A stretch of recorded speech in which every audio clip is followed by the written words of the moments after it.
quote, unclear, unfunny, delete. I've been dragging around this old suitcase. Everywhere that I go, it feels so out of place. I just want to be like everybody else with the same old. Welcome to the 3% Podcast. This is Chad Post from Open Letter Books. I'm here with Tom Roberge from Riffraff, which Riffraff is spelled R-I-F-F-R-A-F-F, one word, one capital letter, the first one, and that's it. Welcome back. This is correct. Yeah.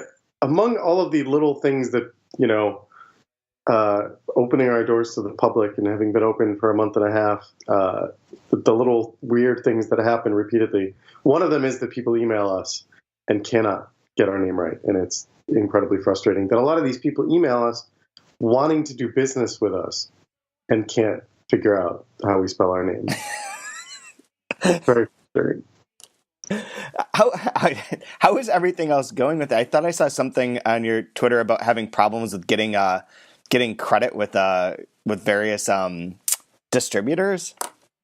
It's not even getting credit. It's that I wasn't expecting credit, and honestly, if we do get it, it's sort of a wonderful little blessing.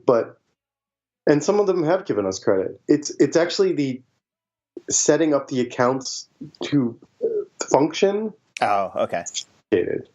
Because there's this whole electronic ordering thing, which should be as easy as you could possibly imagine, and it's not. It's just not.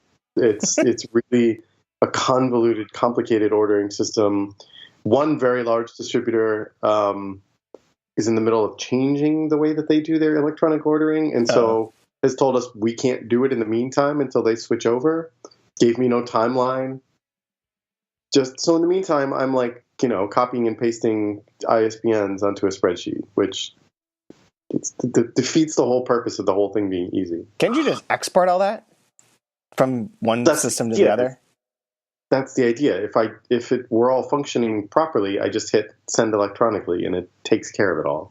Oh yeah, I mean, No, you're talking about exporting it it exports a PDF, which is useless. So, there's no simple solution to any of this is the problem. And it's really frustrating. You'd think it would be modernized and efficient, and it's just not at all. Since we're sticking with the theme of sort of keeping up with Riffraff as it develops, what has been, since we haven't recorded in a while either, has there been any new surprises or challenges that you weren't expecting aside from maybe this one? No, it's, we've talked about this a lot. Every bookstore is sort of different. And,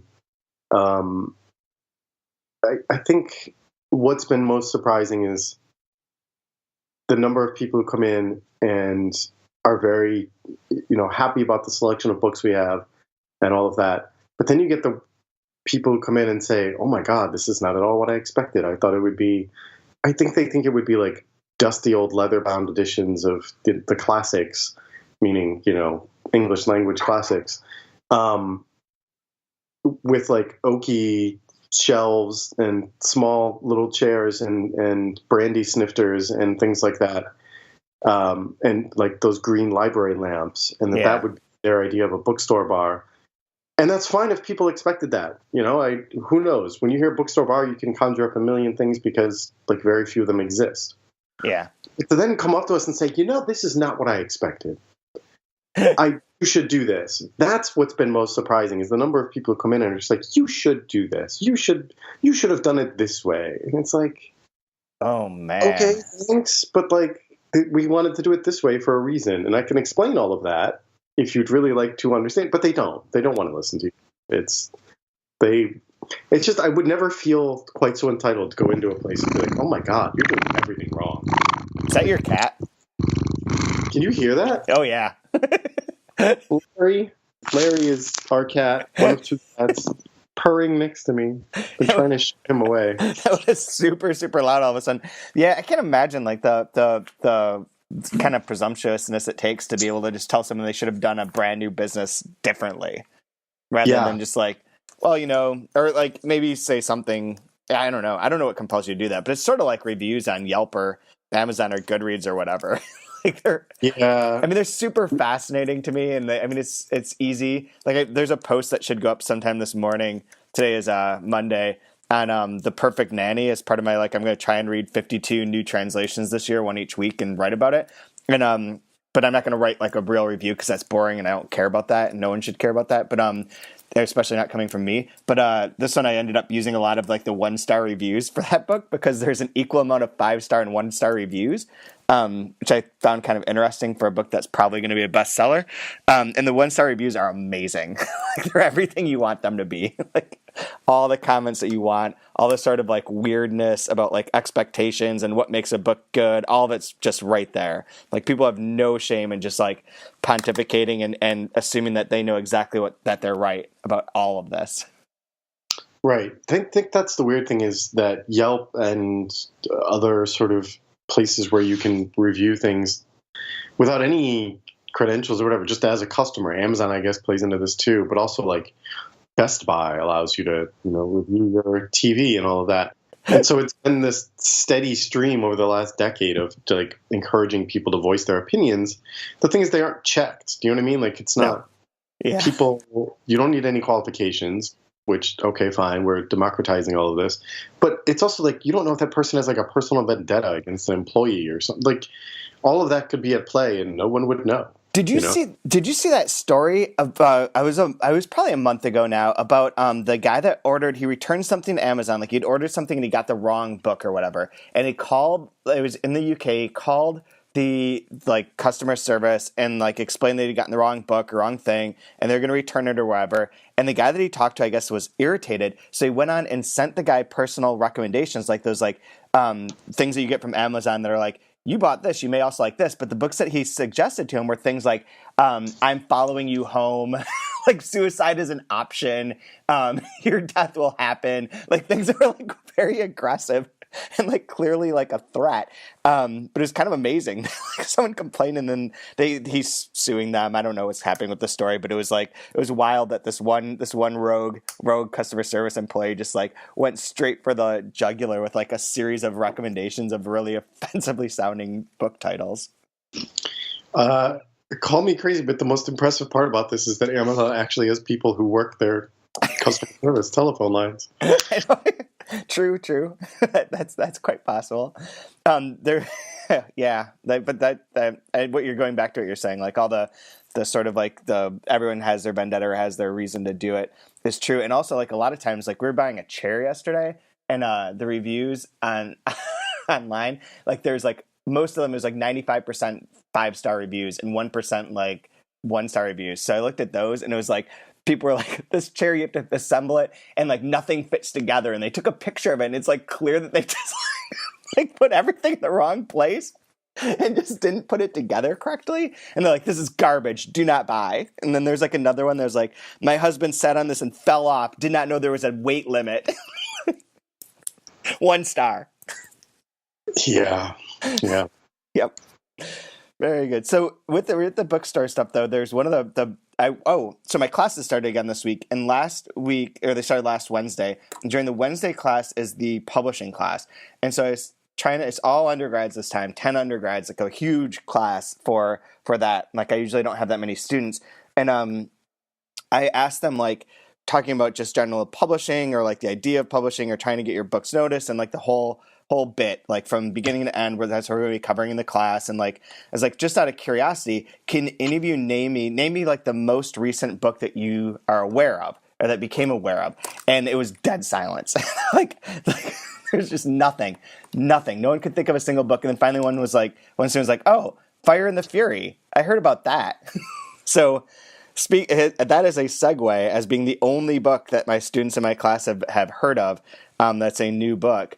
What's your takeaway from this big thing that happened with that book coming out and being a kind of runaway success, I suppose? Well, the numbers would argue with that. There's new ones, though. Okay. I'm going to find it right now. I will say this. I mean, we're in a weird position in that we just opened, so we're still, not necessarily on everyone's radar. Secondly, I don't know that we would be on the kind of people's radar who would go out and need this book the day it went on sale, or, you know, when the pub date got moved up after Trump did what he did. One, we're out of New York or Washington or somewhere like that, where like people are like so caught up in that maelstrom of political news cycles, right? I mean, people are obviously politically engaged here. It's just, I think it takes a different form. So we didn't get many calls or questions about the book. We also, for the customers we do have who, you know us already, you know, we skew much further left than simple, you know, democratic hand-wringing over everything that's going on. And so I don't think many of them would have expected us to have a big, ugly, glossy, $30 hardcover book that is essentially just a bunch of gossip mongering from somebody who was in Trump's White House, right? Yeah. You know, it's not terribly well researched, clearly not fact-checked very well, and is, you know, based on his handwritten notes based on conversations he had 5 minutes ago. So how much of it is accurate? Whatever. This is not the kind of book we would carry to begin with. Like, if it hadn't become a runaway thing, I would have skipped right over it in the catalog. Oh, yeah, yeah. So, but then everything happens, and of course, this draws attention to it. Trump is clearly unable to process that him issuing a cease and desist letter is going to rally people against him to go and buy this book. They move up the pub date. No one has the book yet because it hadn't been published yet. It was still like en route in most cases. And then, of course, they had only printed, I mean, they're announced, Alex Shepard has a much better account of this, but they announced something like 250,000 copies being printed, which we all know is nonsense, and was probably somewhere under 100, would be my guess. Yeah, that first week only sold like 30,000 copies or something, so. Right. That's probably because only 60,000 got to stores in time. Yeah, right? Exactly. So no one had the book when all of the news is actually happening. So all of those sales just, a lot of people claimed to have wanted the book, would have bought that book right then and there if they could have got it that day, right? The Friday after he had made that announcement. Those sales are all lost. Then it's the weekend. No one still has their books, even though they're, you know, en route over the weekend. But by then, you know, news cycle moves on. And the people who would have bought it in a moment of passion to screw over Trump, even if they were never going to read the book, those people are not going to buy it. The people who really wanted to read it for the sake of reading it maybe are kind of the people who would get a copy online because, you know, ebooks are unlimited. You know, they just, there's no printing and there's no limit or whatever. So a lot of those people bought ebook versions off of Amazon. And it was number one in iBooks and in Amazon when it first released. Right. There you go. So a lot of bookstores lost sales because of the moved up pub dates, which is unfortunate. I mean, we've sold some copies. Like I said, after the first couple of days, we stopped getting like questions about it. Now it's more like of a curiosity. People come in and like, so have you sold many, or, you know, how has it been, and that sort of thing. And, you know, people look through it, and, you know, I definitely remember a guy sitting at the bar by himself for a couple hours with the book and a beer and, you know, reading. He probably read half of it, you know, didn't buy it. But, you know, it's that kind of book. Like, do you really need to read the whole thing to understand what it is and all of that sort of thing? I think that The Guardian released their like digest read version of it last weekend. So there's that. The other thing I will say is it's been an interesting sort of thing because I've definitely had people who think buying it is a way of what's the term, voting with your wallet, for lack of a better term? Sticking it to the man. Right. Which I don't know. I'm not entirely sure that I buy that argument because, I mean, sales of the book, I don't know. Do you buy that argument? I can tear it down from a number of different angles, but that it's going to make it. I don't know that it makes any difference. It's just something else that like is. I mean, because of its all the like the questions surrounding how its accuracy. It's not like it's going to. It's not going to convince people who are on the fence about Trump to be anti-Trump, and it's not going to, because a bunch of people that are already anti-Trump bought it and enjoyed like the kind of salacious aspect to it, whatever, for whatever it's worth, and like are also like rational enough to think that it's probably a little bit, off kilter or twisted in various ways. Is that really going to impact like Trump himself, aside from making him crazier? But I don't even know that that's possible or necessary at this moment in time. So I don't know. I don't know that it really has any large term impact. It's sort of like when we all bought, when I was like at the bookstore when the Bill Clinton Star Report came out, and there are like 3 different versions because it was released online, but like 3 different places printed copies like overnight. They were of shoddy quality in when would it have been, 1998, 1999? Oh God! It's one of those 2 years. It happened in 1998. I don't know that the report was released to the public until 99, but but either way, like it was pretty. That was back in the day when print on demand overnight was like crazy, not great, and so the qualities were pretty bad. But we had 3 different versions in the store, and we sold at Schuler Books and Music. We sold like, I think it was 500 copies the day that came out, and people were all just buying it to be part of the history of that, more so than anything else. Like they would be Clinton supporters, but still like be like, oh, I've got to read. This is going to be great. This will be interesting, right? And we sold tons and tons and tons of those. But did it really matter in the end? Not really. I mean, it didn't have any larger impact on the world that people bought this. But it was kind of a similar sort of moment. In terms of the numbers really quick, according to this thing from January 19th, which would have been Friday, and Publishers Weekly, it says big sales of Fire and Fury helped boost sales 9% higher in the week ended January 14th, 2018 than the comparable week in 2017. The book, which sold more than 191,000 copies, generated most of its sales through retailer and book club channel. Fewer than 1,000 copies are sold via mass merchandise or other channel. And that meant that adult nonfiction was 14% higher than the week ended January 15th, 2016. So it seems like it was a big deal for everyone last week. Yes, I'm sure it was. I know a lot of stores sold, 20, 50, 100 copies. And that can help you stock other books. So there's that positive. I don't know. I just think okay, give me rip it down. Well, I mean, so I think this would be a very different story if this were published by, let's say, Melville House, right? Whose politics are well known, and whose politics are consistent, and who, like what you're talking about with the money that is made off of a sale of one book supporting the sort of selling of other books. The same goes for publishers, right? Yeah. So if this had been done by Melville House and they could have sold 190,000 copies, I mean, that's, a massive windfall for them, which would enable them to pay other journalists to do sort of other books like this in the next few years, right? Yeah, or not pay translators. Well, I didn't say that out loud. Go on. So, but instead this is done by Holt, which is a division of Macmillan. Macmillan, who has made tons of money off of publishing Bill O'Reilly books for the last 20 years. I mean, I think they're finally done with him after everything that happened. But let's not forget that they made millions and millions and millions of dollars off of Bill O'Reilly. So they clearly do not have any sort of agenda beyond making money. Yeah. That's fine. That's fine. But don't get up on a pedestal and act like you're here defending the First Amendment. Sorry, the First Amendment.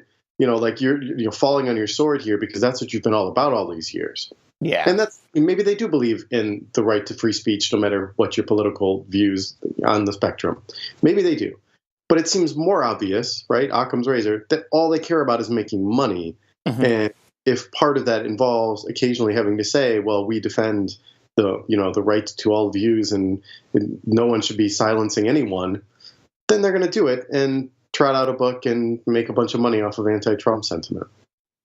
That's what's happening. So let's not pretend that John Sargent and Macmillan are doing the Lord's work here by publishing this book. They just wanted to make a bunch of money. Yes. And that's unfortunate.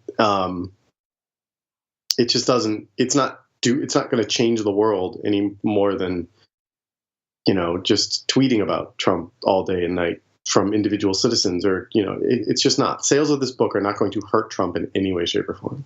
Yeah, I totally agree. Totally agree Especially with that. from a financial point of view, except that, okay, maybe a few bookstores will be able to pay their employees a little bit better. I mean, there are these tiny little ways that, these flash in the pan sort of huge sales of books, benefit bookstores, much like, Dan Brown books did over those years, or Harry Potter books, and, definitely kept bookstores in business. But this is going to happen too quickly and die out too quickly to really have a long-term effect. Yeah, it's surprising if that so many were sold through bookstores in the beginning point, because it's usually these sorts of books that people are ordering through Amazon or Costco because they're discounted so highly, and they're not books that are, of value. I don't know, like like they're not, it's not like it's just one of those. It's like a mass moment thing. Like you just get it the cheapest way possible to be part of that conversation. On a sort of semi-related note, did you read all the edits to Milo, I don't know how to say his name, Yiannopoulos' whatever book, from his editor that were released as part of that lawsuit? No. Holy shit. Entirely. Dude, you need to read this. Like, you need to Google it and read it, because it's a series they have in Simon & Schuster's rebuttal for why they didn't publish it, or what all that went on. They have the notes from the editor, who's like an editor of conservative publications for years, right? Like, I don't know all of them, but whatever. Because, like, let's just pretend they edited Ann Coulter. I have no idea. But the bits are incredible. Like, the one that I'm finding on here are like certain. So here's some of the comments in the "Why Establishment Gays Hate Me" chapter. Quote, needs a better thesis than the notion that gay people should go back in the closet. The feminist chapter needed, quote, stronger argument against feminism than saying they're ugly and sexless and have cats.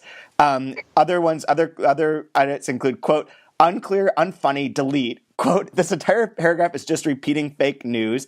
Quote, delete irrelevant and superfluous ethnic joke. Quote, I will not accept a manuscript that labels an entire class of people as mentally ill. Quote, let's leave cuck out of it here, which is a series of cuckolding jokes that are made throughout the book. Quote, this is not the time or place for another black dick joke. Quote, the use of phrases like two-faced backstabbing bitches diminishes your overall point. Quote, this entire paragraph is just repeating fake news. There was no blood, no semen, and there's no Satanism. Delete. The edits to this book seem absolutely amazing. And just kind of underpin like that book probably was exactly what you think it was. Yeah, he clearly knew what he was doing and was trying to spin it a different way. My God. Yeah. Yeah. Unbelievable.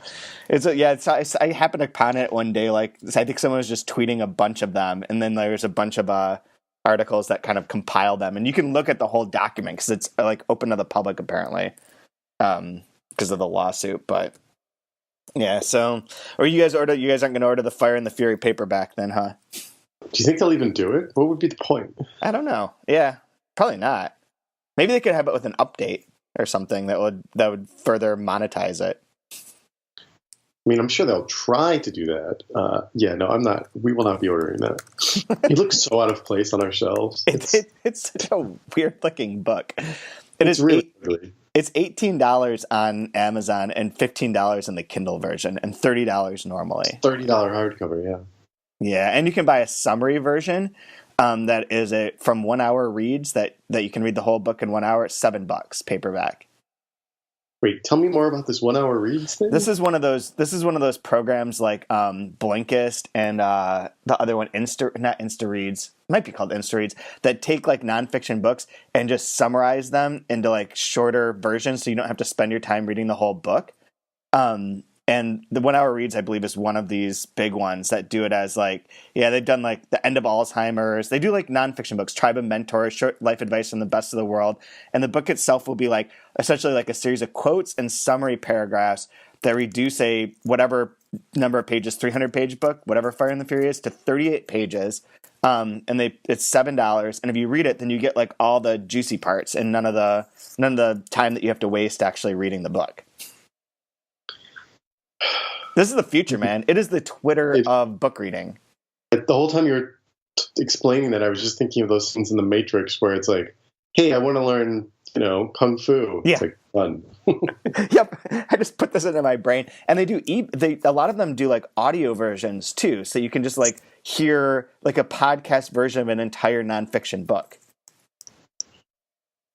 It's for busy people, I guess. I don't know what busy people are doing, but I just don't know what they do generally. I hear so many people because of academia that are so busy all the time. I just have no clear concept on what that is. Yeah, I don't really get that too, but like, it is very strange. Like, I'm busy the moment I get to the store until we leave at night, but I still find time to like waste time on the internet. Like, I'm not that busy.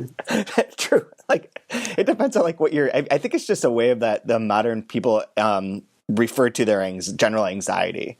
So you're generally anxious, and you're like, I'm just busy. I'm too busy. All this, so busy. There's another thing book related to talk about. Whoa, as long as I didn't just delete my page. Come on. Oh, there it is. Okay. Is that the Daniel Hahn, if I remember how the story works right, is that when Daniel Hahn won a major award, he decided to use the prize money to help set up a new award to benefit first-time translators who have their first book published in the UK, because he's based in the United Kingdom. Or do they go by England now? Are they not? Are they still? It says UK here. What's that? By the way, they go by UK. It says UK here. Okay. Okay. It says International Dublin Literary Award, which is what he won. Oh, right. Yes, the which used to be called the Impact Prize. Impact, yes, but is no longer. So it was founded last year from the winnings from that, and it was to quote recognize new talent in the translation profession, which is hard for newcomers to break into. They picked out 6 shortlisted books. There are 6, right? And those books were Eve Out of Her Ruins, translated by Jeffrey Zuckerman, written by Ananda Devi, and published by Les Fugitives. We'll come back to this in a second. Notes on a Thesis, by a graphic novel by, how do you say that? Fanny Riviere. Okay, and translated from the French by Francesca Berry. Secondhand Time, which is from Svetlana Alexeyevich, translated from the Russian by Bela Shayevich. Swallowing Mercury by Violetta Gregg, whose name is much longer than that in Polish. Translated from the Polish by Eliza Marcinek.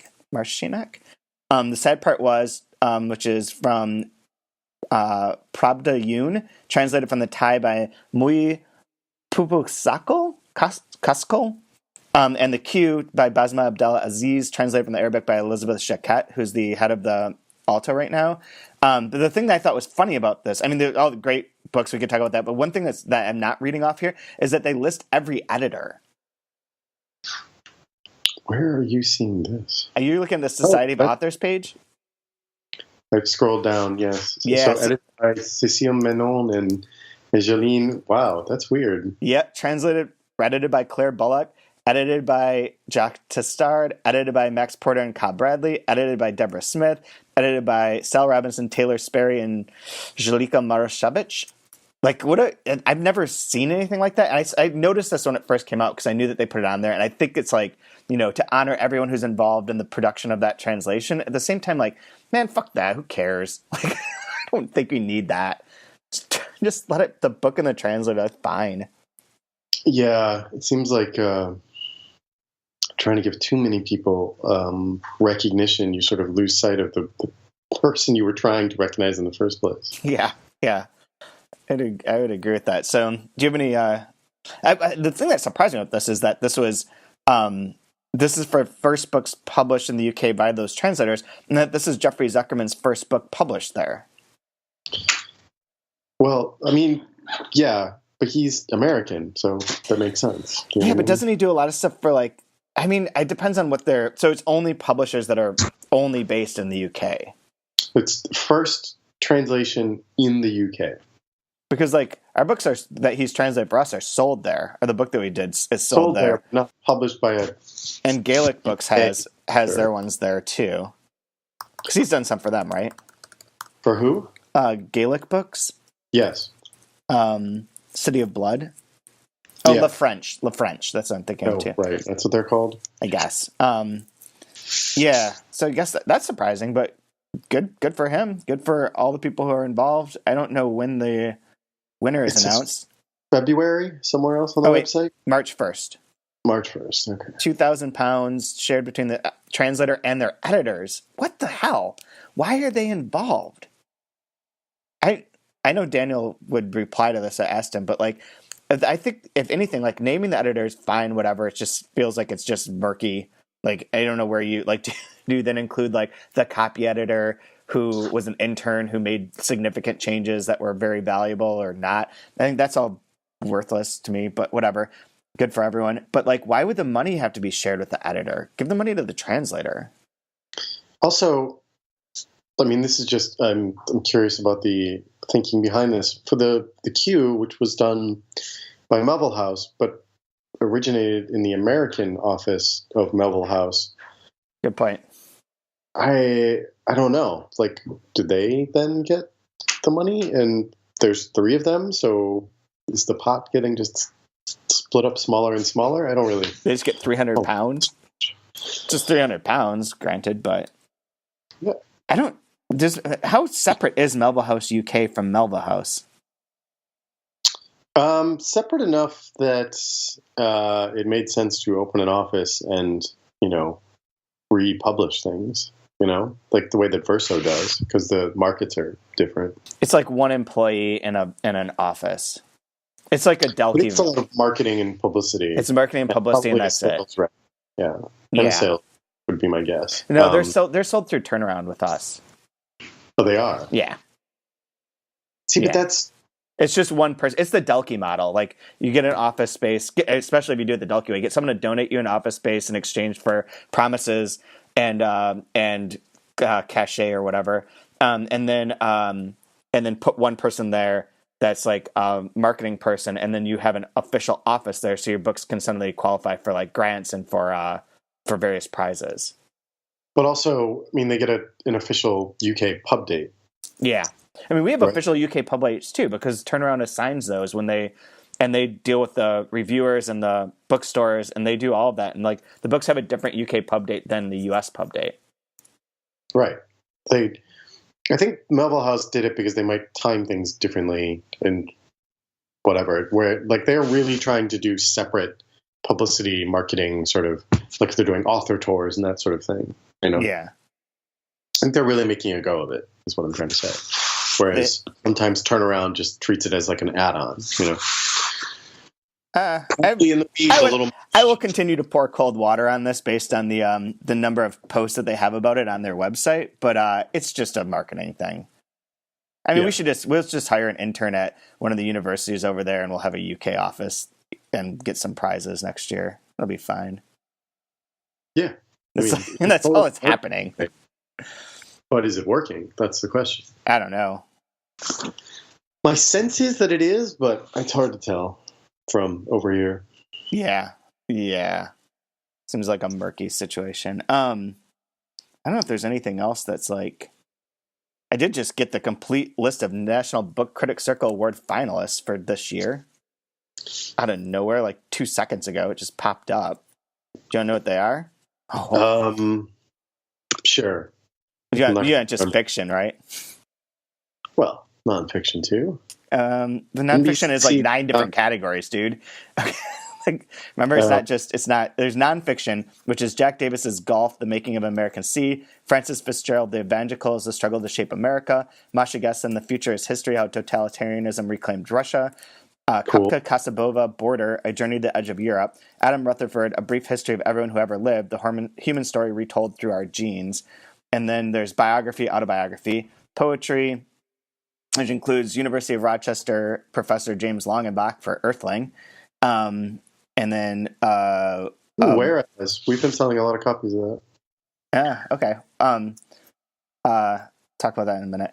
And then Anna Ristokovich, Directions for Use by Zephyr Press, would be a translated book. I don't think any of the others are. Then fiction is Mohsin Hamid, is it Hamid or Hamid? Exit West, Alice McDermott, The Ninth Hour, Arundhati Roy, The Ministry of Utmost Happiness, Joan Silber, Improvement, and Jesmyn Ward, Sing Unburied Sing. I don't know the Joan Silber book. The other ones are all... I do not know that one either. Alice McDermott is a little surprising. I suppose so, yeah. I mean, I don't know. She hasn't been on my radar in a while. And is it Nona or Nora Balakan? It's Nona? Nona. Yep. Okay. For some reason, I thought it was Nora. I don't been misremembering that in my mind forever. Citation for excellence in reviewing goes to Charles Finch. The John Leonard Prize goes to Carmen Maria Machado for Her Body and Other Parties. And the Ivan Sandroff Lifetime Achievement Award goes to John McPhee.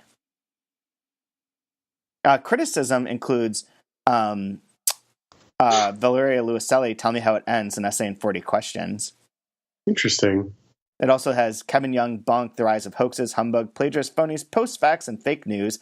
Camille Dungy, Guidebook to Relative Strangers, Journeys into Race, Motherhood, and History.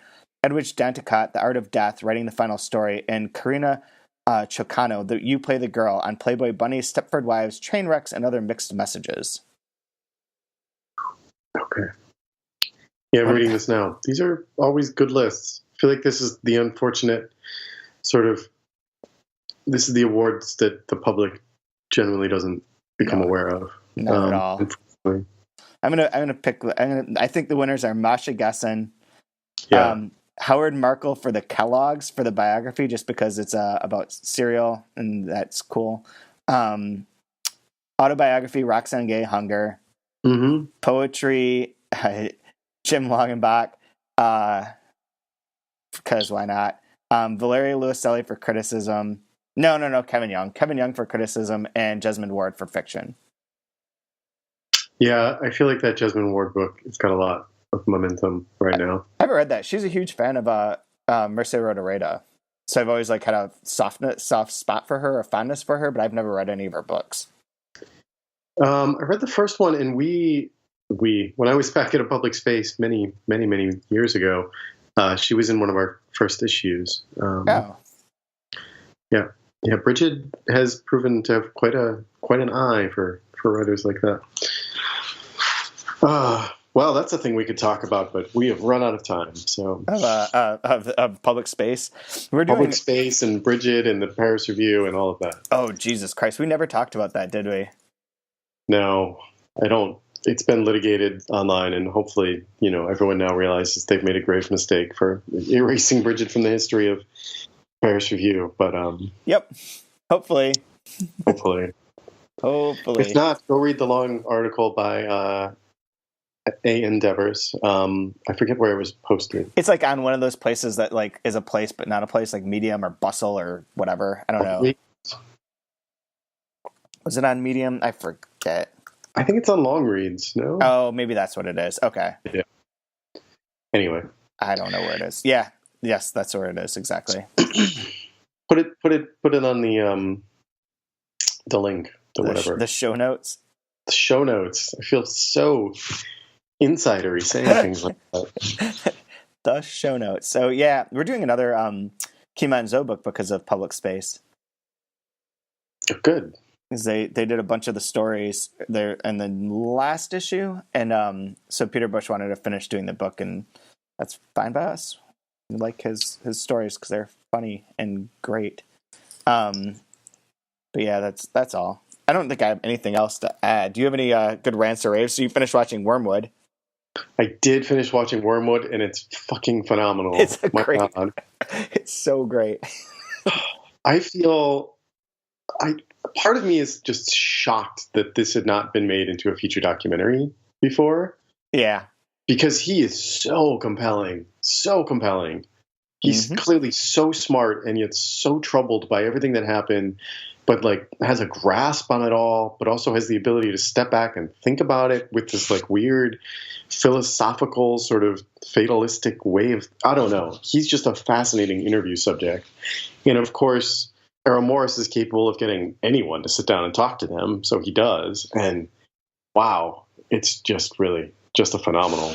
I mean, what was 6 parts, 7 parts? 6 parts, yeah. So fucking good. I think the one that so I'm sorry. I will find MK Ultra until the day I die. I think it's the most fascinating thing in our history. Yeah. Just the way it spread through everything since World War II is just fascinating. And all the stuff in there, I thought the second episode, in terms of the structure, the second episode of the one that I thought was going to be a little tricky for people, since it mostly was rehashing stuff and really focused on him, the son of the guy who was basically murdered by the CIA. I mean, I don't think there's any doubt that he was thrown out that window, dropped. And they keep focusing on all the word, the terminology, the verb of like what happened to him going out that window. And he's dropped from that window.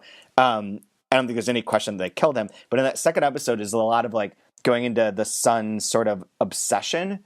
And that's the one where it's like starts to teeter on like, is this just like a guy who's obsessed or whatever? And then the third and fourth episodes totally pull it back into like, there's layers upon layers upon layers of what was going on here, what the dad that was murdered was involved in with at the military base he was working at, possible like biological like weapons that were used in Korea, like all sorts of crazy shit.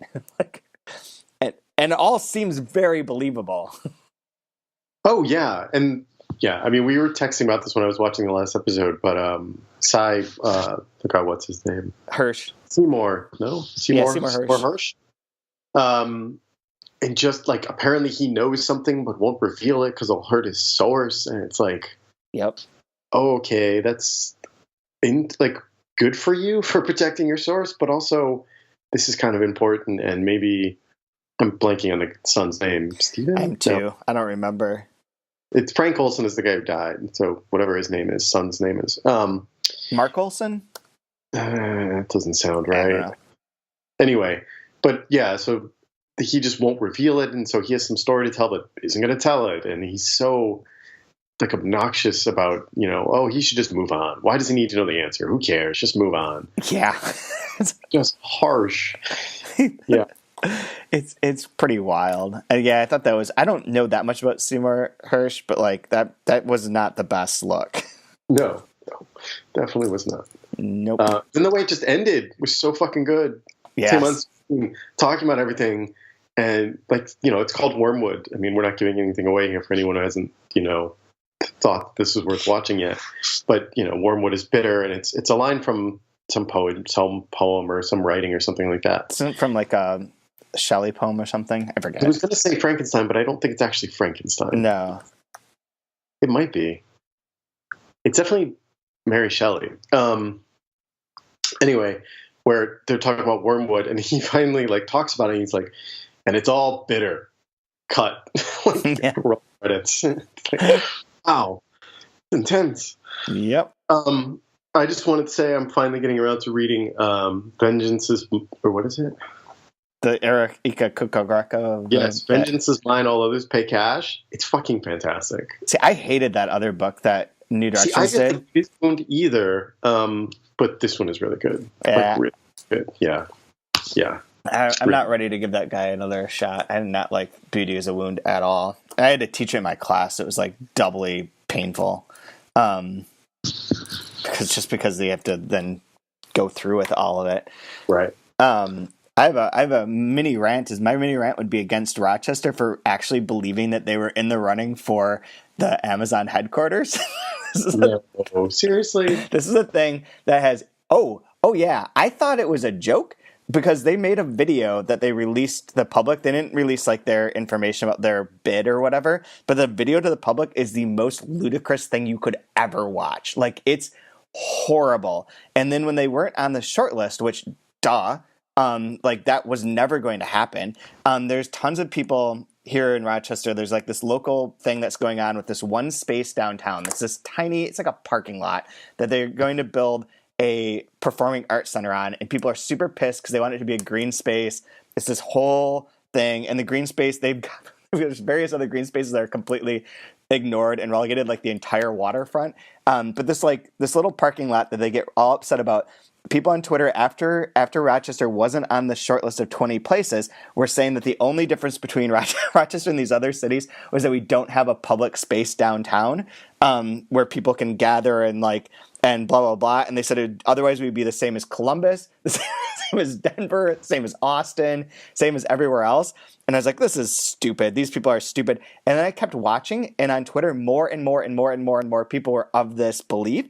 And then yesterday, there's an op-ed in the local paper about what the hard facts are that we have to face now that we didn't get the Amazon headquarters, because they truly believe that this was a possibility. And like they're slowly acknowledging like things that are absolutely obvious to every other human being who's ever looked at the city or lived here. And it's made me bring into question whether or not like most of the people that are involved in like local activism here are even aware of what other cities are like. Like the fact that they're just like, we're just like Columbus. Columbus is the 14th largest city in America. It has a major school.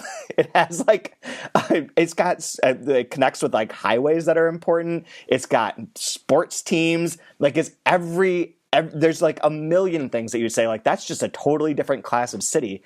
Rochester is not that. If you put a bunch of fucking grass in the middle of downtown, you're not suddenly Columbus. Wow. It's unbelievable. Wait, so did their video involve, what's her name, Alexa? Oh, I wish. No, it was just a bunch of, it's like an epilepsy-inducing flurry of images of Buffalo and Rochester, but they're duplicated. They're using a mirror thing to make everything look twice as large as it is. So it's like, it's really, I'll send it to you and I'll post it in the show notes here too, but it's like hurts to watch, and it's super fast and has no message to it at all. Like it's just like, here are things that exist. It's like none of those things are like compelling in and of themselves as objects or as events. They're just existent. It's like we exist is sort of the whole meaning of it. And like it's stunning to me, and it kind of pisses me off because like if you're living here, like people need to just be like realistic and not in this delusional world, because this delusional world is really hard to live in. I'm very upset about all this Amazon stuff, if only because I know that what the result is going to be is that all of these cities are going to, and states are going to just throw a bunch of tax breaks at Amazon to lure them in. They're not going to choose these places, and these fucking tax breaks are going to be in place. Oh, yeah. Yeah. It's just a huge fucking scam to get as much as they can from everybody and hold off on making decisions at the last moment so they can milk it for all they can. It's so obnoxious. Where do you think they're going to end up? Where's the cheapest? I don't know. I think it's going to be Chicago. I think it's 100% going to be Chicago. I think it'll be, Columbus is cheaper than Chicago, and Columbus already has a don't ask me the name, the Wexner, is that his name? Les Wexner, who owns Victoria's Secret, The Gap, basically every store you find in a mall. Yeah. Is all headquartered there already, so they clearly have like the infrastructure set up to handle something like an Amazon headquarters. I would go with Columbus too. Chicago, I was thinking, because they said that part of their offer was that sort of leaked out, or that was proposed, was that no employee of Amazon would have to pay income tax in the state. Would not have to pay state taxes, which is like fucking billions of dollars, right? How the fuck is that legal? I have no idea. If I lived in that state, I would vote all of those people out of office tomorrow. That's fucking insane. Yep. Oh my god. Rahm Emanuel is involved, I believe. Oh. Illinois is the most corrupt state in the world. Remember, like they have multiple governors are in jail at the same time. They're not. They could do anything they want because they don't even care. They're super corrupt. But that would be Columbus would make sense to me. Wherever it goes, who cares? Like it's just going to be a mass of shit. But Rochester believed that they were really significantly in the running. And one of their hard facts that they had to learn from this is that they need to locate the headquarters of the major companies like Wegmans, and they named one other one, like Paychex, downtown, because that will create a great environment for corporate. I can't even say it seriously, because like you're naming, like in Columbus they have like the headquarters for like Gap, Victoria's Secret. We've got fucking Wegmans. Like, okay, cool. Like you put that downtown, no Amazon's be like, wow, dude, you got like a grocery store, and like they got a big building downtown. Totally, we're in, and some green space where like people perform once every 2 years. Awesome. Oh, your minor league soccer franchise had to fold because they didn't sell enough tickets. Cool. A lot of fun things to do here. Yeah, no, that's like I'm sure Rhode Island put in a bid just for the sake of putting in a bid. Yeah. But they didn't offer any tax incentives, so no one expected it to happen. And hopefully they got on Twitter afterwards and were like just stunned by this news. I'll send you a couple of tweets and you're just gonna be like, this makes no sense. This makes literally Somehow no sense. I think Boston is on the short list, which Boston that's is crazy. But they have that. Boston, but doesn't Boston have that one area that's particularly like Silicon Valley East, or like supposed to be like more tech savvy conglomeration of companies? Which that's why that would make sense to me. I mean, it makes sense, but like the rent there would be astronomical. Oh, yeah. They want it to be cheap. Yeah, they've got a lot of money too. Like if they get enough incentives that that it offsets most of that, it's not super. That's not the worst. Right. Like they could make that. They could sort of balance that out if there were enough tax incentives, I guess. Or you just move a little bit outside of the city or whatever. I don't know. Yeah, I mean, Boston itself is kind of small.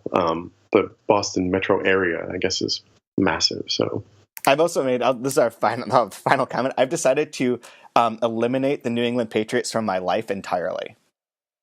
That's not a bad decision. I wish I could get away with that. I will never watch another game with them, read a piece of news with them. They don't exist to me anymore.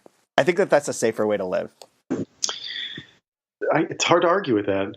It really is. I'm just going to be rooting for the Eagles, and that'll be that. Yeah, me too, but I don't want to watch it. Because if the Eagles lose, I don't want to feel that. I think I'm willing to miss the possible amazing upside to seeing the Eagles pull it off, just to not have to suffer the probable consequence of seeing Tom Brady raise another Lombardi trophy with all of his minions around him. Yeah, I'm not going to argue with you. Yeah, but anyways, okay, we'll be back in a couple weeks. And I have fun in Memphis. Wish I were there. Yeah, I'm going to shut this off. I'll talk for 2 seconds. All right.